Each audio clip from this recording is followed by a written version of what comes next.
Hi everyone, welcome to the revision of Chapter 13, the costs of production. This is a very important topic and it's important not only for economists but also for businesses and companies. The costs are one of the foundational parts of doing business, and here we will cover many interesting aspects of costs. So today we will cover total revenue, total costs, and profit, as well as we will speak about opportunity cost. We'll speak about economic profit and accounting profit and the differences between these two. We'll speak about production and costs, as well as discuss differences of fixed and variable costs. We'll speak about average and marginal costs and their curves. And finally, we will discuss short-run and long-run average total costs.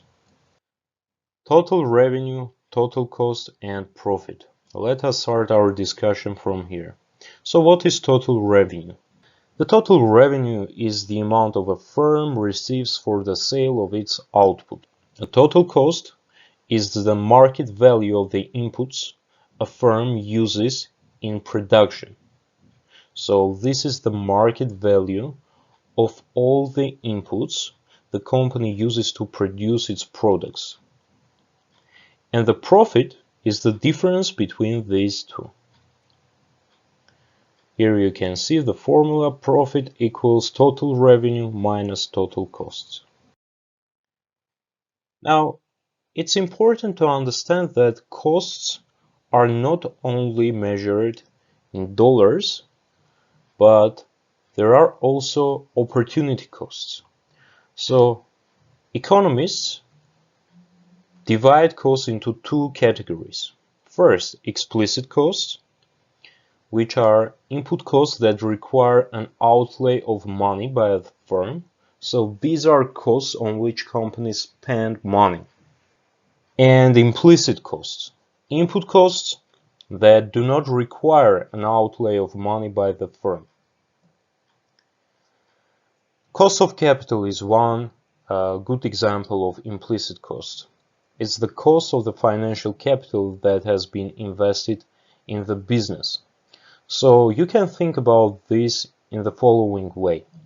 Let's say you have $10,000 and you want to invest in a small business.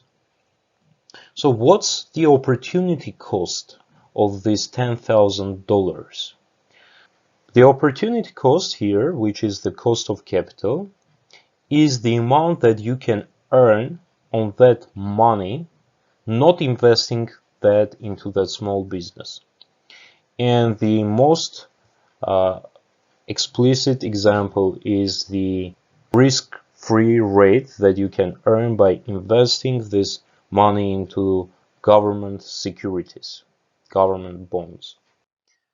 Economic profit versus accounting profit. So what's profit? We have discussed that the profit is the revenue minus cost, but there are some differences between the economic profit and accounting profit.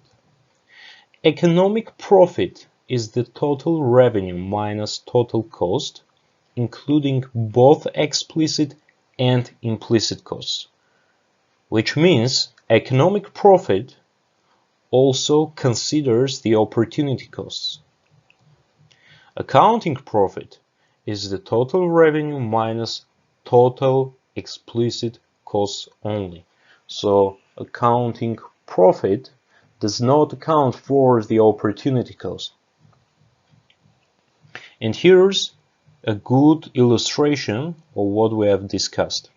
As you can see, in case of accounting profit, which represents this green rectangular, this rectangular does not take into account the implicit costs. And from the economic perspective, the accounting profit is not entirely profit. To get the economic profit, you need to subtract the implicit costs from the accounting profit. Now let's speak about the production and costs. So what's production function? The production function is the relationship between the quantity of inputs used to make a good and the quantity of output of that good. And let's also remember the term marginal product. This is the increase in output that arises from an additional unit of output. Here you can see two curves. First one, the blue one, represents the production function, and the other one represents the total cost curve. We'll discuss later what the total cost is composed of, but till that moment, an important thing to notice is that, as you can see, the slope of the production function decreases, and the slope of the total cost curve increases, which means that as you add new production factors, increase the number of your production factors, the quantity of output decreases throughout the time, while the total cost, the cost of that production factors, increases. And as you can deduct from this, the profit throughout the time will also decrease. This concept in economics is called diminishing marginal product, which is the property whereby the marginal product of an input declines as the quantity of the input increases. A good example of diminishing marginal product is a factory where we will observe the only production factor employees, workers. And as you can think of, the initial result of adding one new employee will be almost proportional increase in the quantity of output. However, as the capacity of the factory throughout the time will decrease, the new workers will not provide as much efficiency as the old workers, and thus your output will decrease. At the same time, the total cost curve will increase, and now we will discuss the reasons.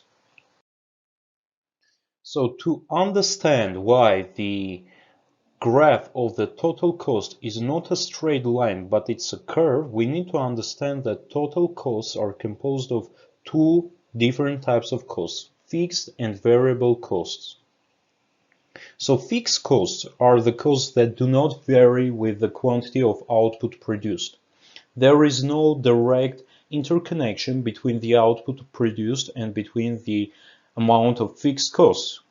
And variable costs are the costs that vary with the quantity of output produced, which means that there is a direct interconnection between the quantity of output and variable costs.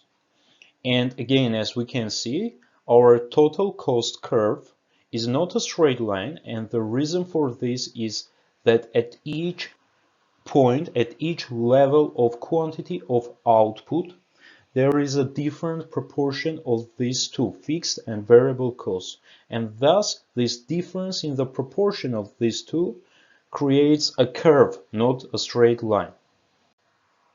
To illustrate this concept, let's consider this example. Let's say you have a factory for which you pay $10,000 per month. You have rented this factory, and the maximum capacity is 1,000 tables per month. So this factory can produce maximum 1,000 tables per month. So what happens? To produce tables, you need factory and you need other factors of production. Let's say in our case, it's only employees, workers. So whenever you add your first employee, the quantity of output increases proportionally, but obviously one worker cannot provide the entire capacity. So let's say you have 100 tables produced per month given one employee. Then you have second employee, and if he is equally productive to the first employee, to the first worker, you may have 200 tables, or maybe he will be a little bit less productive and you will have 195 tables per month produced. But as you increase the number of your employees, you end up in a situation when your factory is overcrowded and workers hinder each other to produce more tables and to do it on a maximum efficiency. And thus a variable cost per table produced increase. So what are your options in this scenario as the owner of this factory? One way is to cut the capacity of your production per month and fire some employees. And the other option is to increase your fixed costs by renting another factory for which you will pay $10,000 per month and you will have another capacity of 1,000 tables per month. Remember, this is a maximal capacity. We are not speaking about optimal capacity. And in this case, you can transfer part of your workers from the first factory to the second factory and thus increase the productivity, increase the efficiency of your workers for each factory. But in this case, the total fixed cost has increased to $20,000 per month. So here is important logic to understand. Let's say you want to produce 1,001 table. What do you need to do? You need to rent another factory because you cannot produce more than 1,000 tables in one factory, even with this overcrowded work environment, workspace, even with this extra low efficiency of work. You cannot produce 1,001 tables in one factory. And thus you need to add second factory. And in this case, for production of 1,001 tables, your fixed cost will increase to $20,000 per month.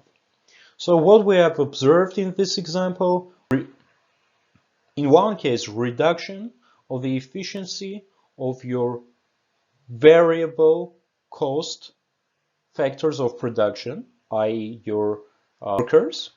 And the second phenomenon that we have observed is tremendous increases in your fixed costs, given a very small increase in the quantity of output.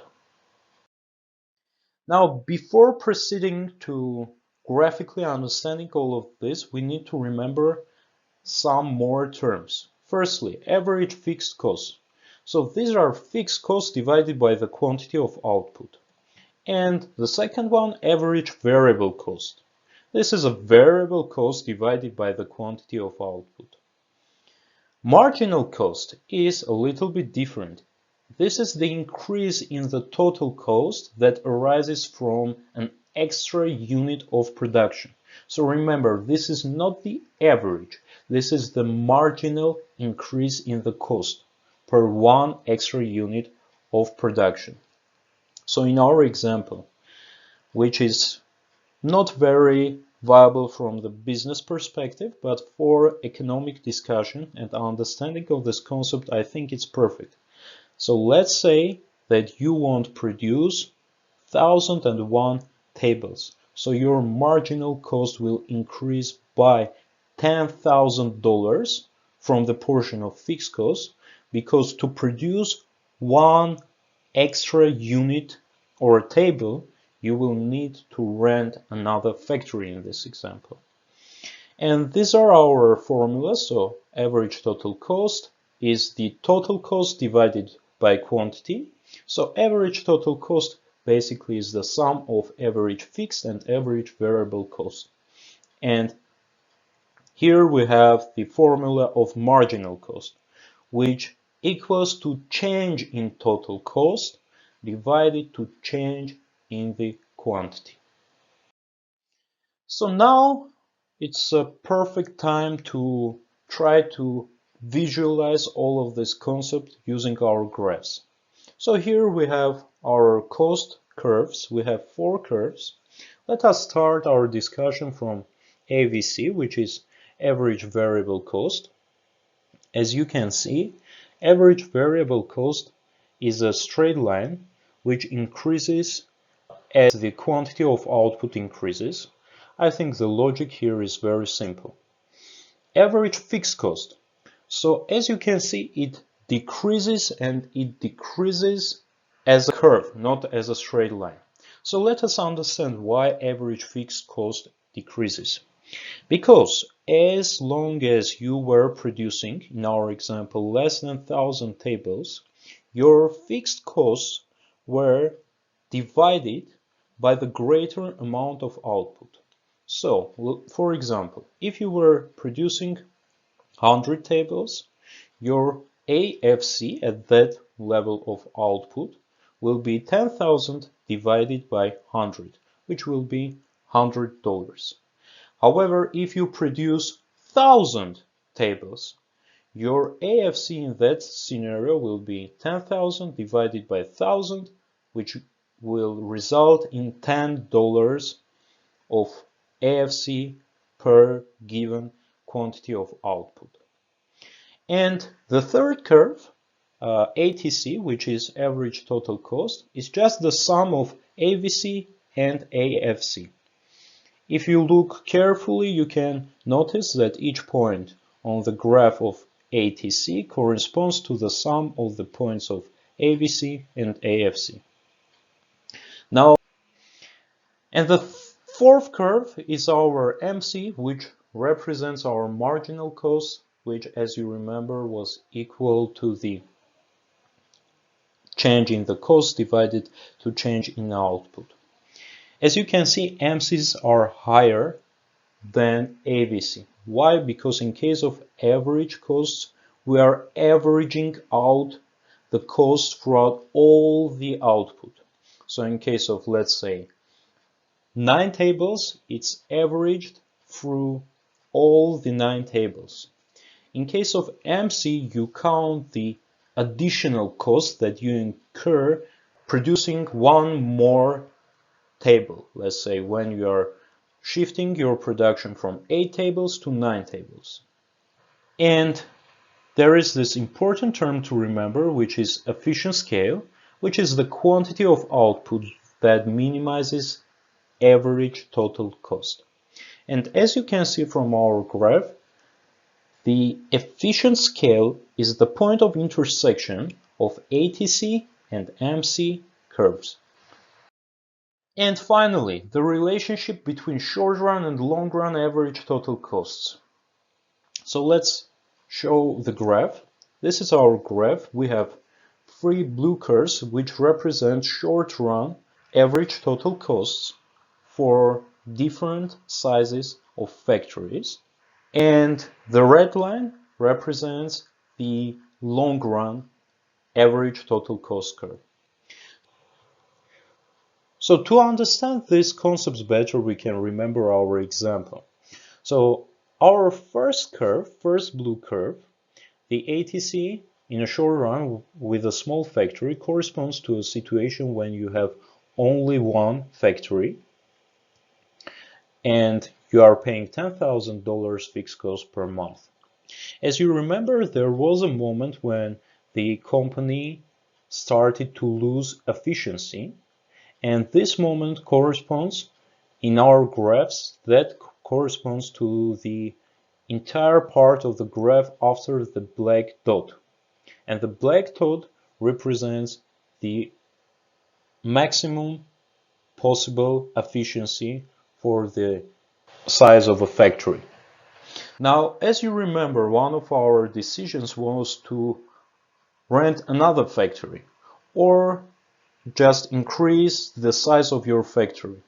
In that case, we had another 10,000 of fixed cost per month, and this now corresponds to our second line, short run ATC for a medium factory. What happens, as you can see, that total cost curve shifts immediately as you make a decision to increase your factory, but at the same time you can achieve a higher efficiency rate, and thus average total costs decrease due to this effect. And let's say if we have discussed our example further and we have a situation when we buy another factory, this will correspond to our third curve, ATC, for long run for large factory. The red curve represents the sum of all possibilities at the highest efficiency rate. As you can see, the red curve intersects with blue curves in the maximum efficiency points only. And the next point to remember about long-run ATC is that it is composed of three important sections, three important periods. First one is the economies of scale. Next, as you can see, the part where the curve is flat, which represents the constant returns to scale, and the third one is a diseconomies of scale. So let us understand what are economies of scale. Economies of scale is the property whereby long-run average total costs fall as the quantity of output increases. And these economies of scale, this is a totally different situation. This is the property whereby long-run average total cost rises as the quantity of output increases. So that's it. This was the revision of chapter 13, the costs of production. I hope it was useful and interesting. And as always, please like and subscribe.